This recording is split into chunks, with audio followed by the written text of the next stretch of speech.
In our IGN first coverage on The Outer Worlds 2, we had exclusive looks at combat, its worlds, the wacky flaws system, and the new wild weapons. But here, we talk about design philosophy and how this sequel is The Outer Worlds fully realized.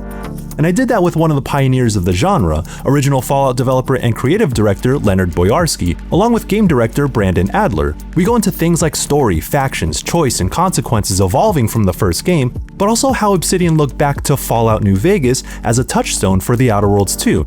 And we dig into what it means to be an RPG.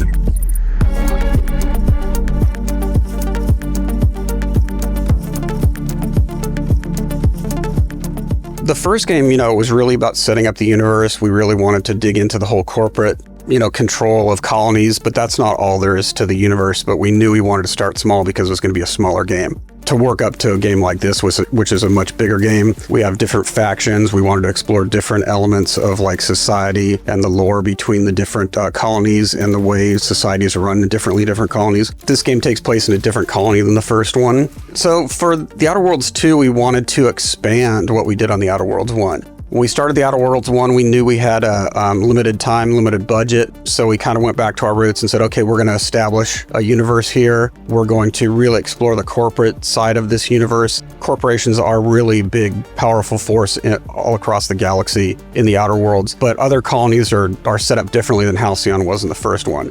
So we always knew that we wanted to go bigger on this second game, and we wanted to explore different facets of the societies in The Outer Worlds. So in this game, we've brought in the Protectorate, which is a dictatorship that brainwashes its citizens. They call them subjects, and it's all about, the greater good. It's all about sacrificing for your neighbor, but it's also about sacrificing any kind of freedom or any kind of individuality for a place in this luxurious society. Then they also had a version of the Order of Scientific Inquiry from the first game that was called the Order of the Ascendant. They were the state religion, and they split off at a certain point, like 3 years before the game starts, which coincided incidentally with Anti's Choice, which is a merger between Anti-Cleo and Spacer's Choice, invading this colony. So in this game, we're really exploring a lot of different, not only types of governing or philosophies behind how you govern people, but also, the differences between them. And it all goes back to like what was one of our things in the base game, which was anyone who controls the story that you tell yourself about your life is in control of your life. And so it's how these different factions kind of like tell their people what they need to do to be good citizens. Had some interesting theories about man's perception of reality that I thought could be applied to our attempts to decipher the plan. Very early on, before the first game even shipped, we were kind of looking at places that we knew we wanted to punch up for the sequel. We did a lot of user research and really came back with, things like larger environments, a lot more to explore, more dynamic combat, obviously leaning heavier into the RPG stuff because people were like, hey, we want more crunchier RPG. So we spent a lot of time focusing on that as well. So, Leonard was kind of talking about like the story and setting aspects, but also from the systemic side, like we really kind of targeted what people were really asking for. Yeah, reactivity was a huge part of that as well. In the games we've made in the past, and even in the base game, we really tried to hit the reactivity, but we knew we had to go smaller. Like with a lot of the aspects of this game, we tried to just go much deeper and much bigger with it. So story-wise for The Outer Worlds 2, we really wanted to delve deeper into the same things we were exploring in the first game theme-wise. But one of the things that we really wanted to hit as well as just thematically was like the humor. In base game, it really was all about the corporations, which, we love that kind of humor, but we thought we wanted to go exploring different types of humor based on these different factions as well. Like I already said, it really goes down to, or gets down to like how people control other people, how the people in power are going to control people with less power. So it was just different flavors of that. We really wanted to kind of dig into, the arguments people use for this is what a good life is. This is how you be a good person. And there's a lot to mine there. Oh, and Val's been stalling less since I patched her acclimator. Ship doesn't smell anymore. That's about it. Story-wise, we definitely, wanted to hit a great adventure story. You're an Earth Directorate agent to come to this colony to try to deal with the problems that are going on there. So there's a little bit of that aspect too. You're an outsider as usual in our games. So just like really kind of like wrap all this thematic, deep storytelling in more of an adventure story as well. One of the main themes also that we were kind of looking at pretty early on was what does it mean to have like a cascading failure in like a utopia? Because the Protectorate, for all of its bad things, they had a lot of luxuries. Things went really well and worked really well for them for a long time. And so we constantly explore that in our content of like, all right, if you take those pieces out of that Jenga tower, like how does this fall apart and what does that actually mean for everything that's going around? And so that actually drives a lot of the content that we make as well, looking into that. When we set out to create these games, we don't try to reflect the day-to-day or reality of the existence that people are going through now. And one of the reasons for that is because we want it to be more universal. The things we're dealing with now in the real world are just variations on things that have been going on since basically the beginning of society. So we like to make more timeless things that have to do with the bigger questions, as opposed to what's the current flavor of how this thing is being done right now. That will keep them hopefully, people be able to play them 15, 20 years from now and still feel like timeless and still feel like something that they can like connect to and not really feel like a product of 2025.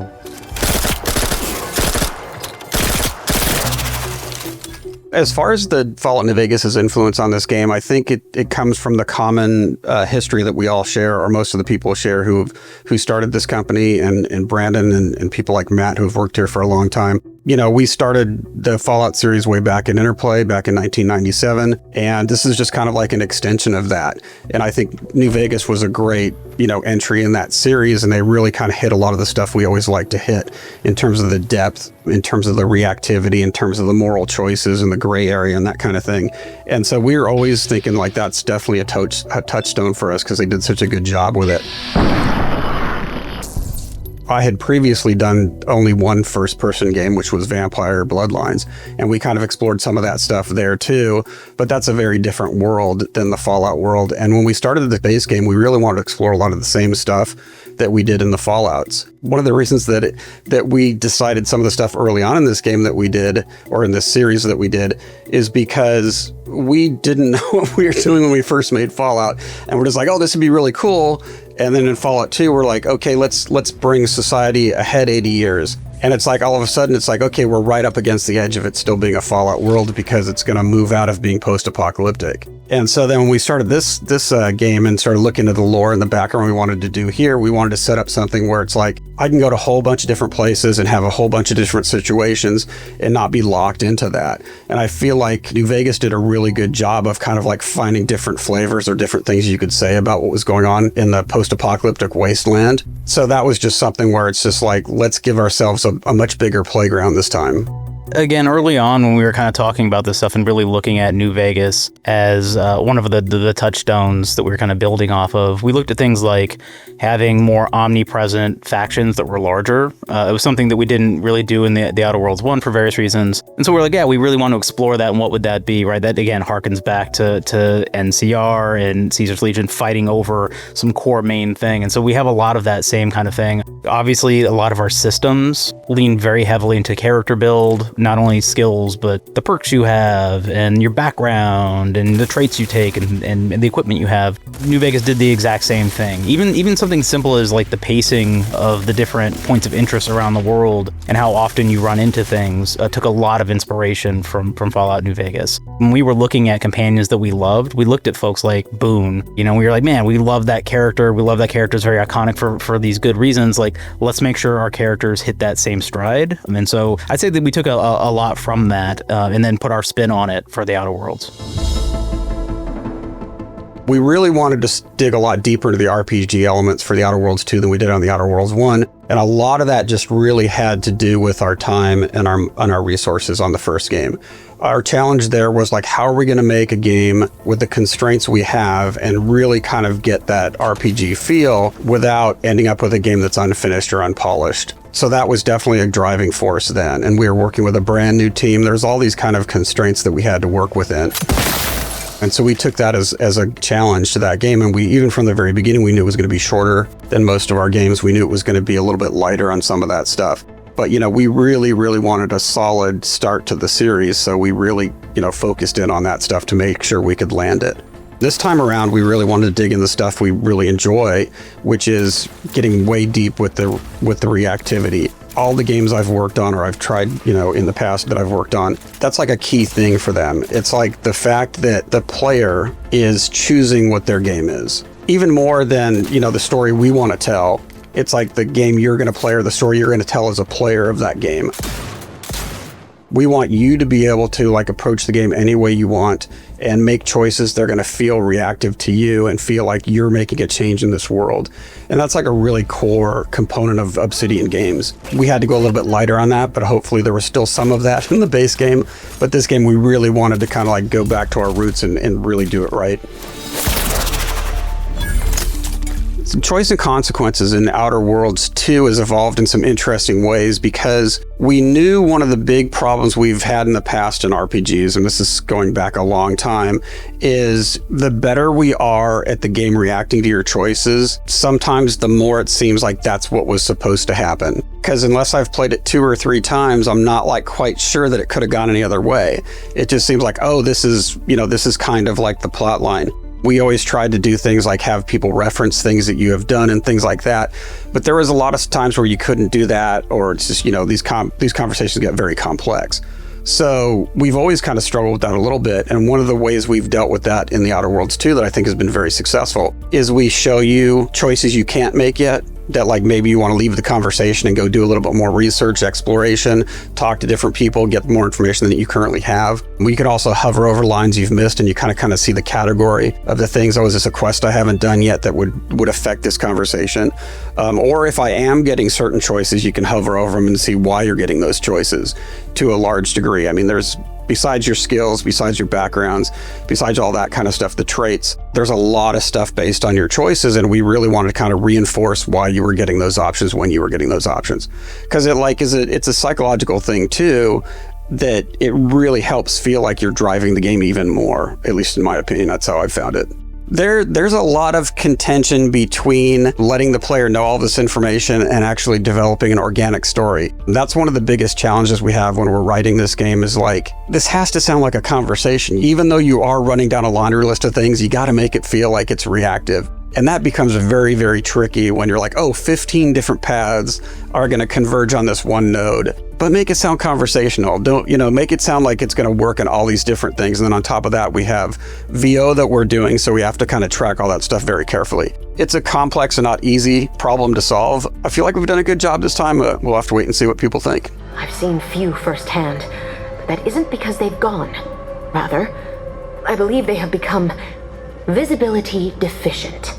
Yeah, I think something that's interesting as a difference in the reactivity between Outer Worlds 1 and Outer Worlds 2 is I've noticed a lot more longer term reactivity, so things that you've done earlier in the game being referenced later on and having a larger impact. Not that that didn't happen in the Outer Worlds 1, there was some of that, but we've really been looking for ways in which we can kind of really expand upon that, have more of that. And again, I think part of having the factions be omnipresent throughout the game helps a lot of those things because we can really reference a lot of the stuff from earlier on to really affect those long-term arcs for those factions. The way we approach branching or different choices and things of that nature is again, we always go back to the player experience. So a lot of this actually comes from playtesting too, or having people play the game who aren't as familiar with it. Because you'll have somebody play it and go I have this perk and I really wanted to use it in this place. We're oh, we'll write that down and we'll do it. We'll put it into the game. Because that's what we're trying to do is really cater to that. And I mentioned a few minutes ago about how you can have all these branches going to one point, so we have to make it feel conversational. There's always where are we going to spread this stuff out? How are we going to control this being human beings that have to get this done in a very specific amount of time? How are we going to let players have things that go off in different directions? How do you handle that? Where do we cut off the player choices? So there's a lot of back and forth. There's a lot of putting it into the game, having people play it, getting their feedback, what they thought was going on. Did it feel like it was too different? Was it too disjointed? And there's a lot of that back and forth in terms of us reacting to people playing the game and giving us that kind of feedback. One of the interesting things about the way we approach this game is it really fits well with how Obsidian likes to make sequels, and that's you don't have to play the first game to enjoy the second one. As part of just the lore of this world, just the way we want to build out this world, we really wanted totally different scenarios that we could build up. We didn't want to always have the same factions. We wanted to be able to explore different facets of this world, which gives us the ability to kind of almost start from scratch. If you've played the first game, there's going to be a lot of really cool callbacks to it. There's going to be a lot of really cool stuff that you recognize and things that really resonate with you. But if you come in from scratch, you're still having to explore this new colony and figure out things which, if you played the first one, you might still have to be figuring out. And this also partially comes from something that we accidentally stumbled on way back in Fallout 1, which was if you're an outsider and you don't know what's going on as a character in the game, that matches the player experience very closely. And so that's kind of one of these things that we've continued to kind of like bring to all of our games that we've done, or at least all the games I've worked on, is like have that kind of outsider player coming to a new area at the very least, so they don't know what's happening, so they have to explore it too, because it's kind of weird to a certain degree if your player should know all of this stuff, but they're having to ask the questions that you would want to ask as a player.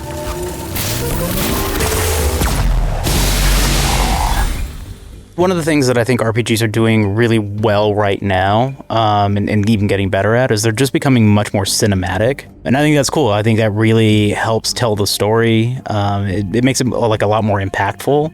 Some of the things we're doing in the Outer Worlds 2, in terms of maybe things that I would love to see more of, is again leaning into a lot more of like the player agency and the player build stuff. Like, because to me, like that's just such an important part of what an RPG is, right? Like you're building your story. And I've noticed a lot of RPGs now slim a lot of that stuff down and streamline it a little bit too much for me. And so again, that's why like in the Outer Worlds 2, we kind of push a little bit in the other direction of like, well, let's try to incorporate some of that back in, because I think that can make a better, fun RPG.